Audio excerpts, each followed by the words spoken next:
Peter Pan, Chapter 12, For Love of Wendy. The voice became alive with the sound of the boys cutting and hammering. They had already carried up everything in Wendy McNee from their underground home. Tables, chairs, a chest and a bed. Now they needed to build a wall. If only we knew what kind of house she liked, said Curly. When Wendy began to wake up, they asked, Wendy, tell us what kind of house you would like. Opening her eyes, she began to sing. I wish I had a pretty house, the littlest ever seen, with funny little red walls and roof of mossy green. They were delighted to hear her voice. They brought moss for the roof and branches with red sap for the walls foot of the little house. What next? They asked. And she sang again. Oh, next I have blue windows all about, with roses peeking in and children peeking out. They carved out windows and made make-believe roses to decorate the outside of the windows. As for children, they would be her children. The house was almost done. It looked beautiful, and the boys were very proud now that they had made such nice place for her. They loved Wendy already, but once the walls were all around her, the boys couldn't see her anymore. They stayed outside, wondering what to do.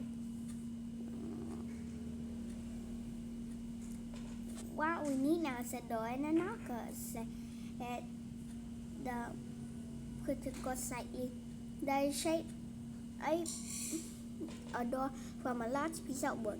Then Tootles gave up the bottom of his shoe, which made an excellent knocker.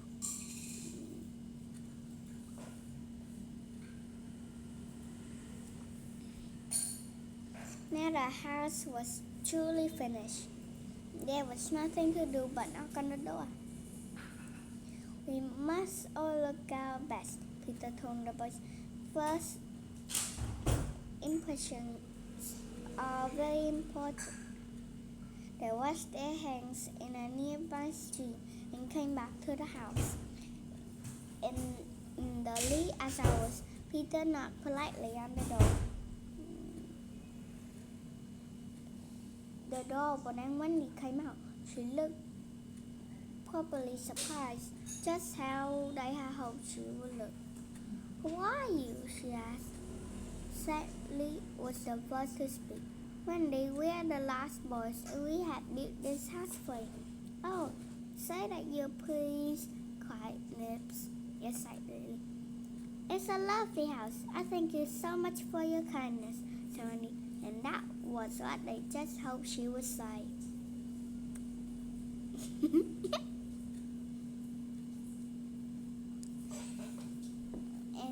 and we want to be your children, said Tootles shyly. Then they all knelt down on their knees and cried, Wendy, please be our mother. But I'm only a little girl, said Wendy, and I have no real experience as a mother. Doesn't matter, said Peter, who always knew best. We just need a nice motherly type of person to help us.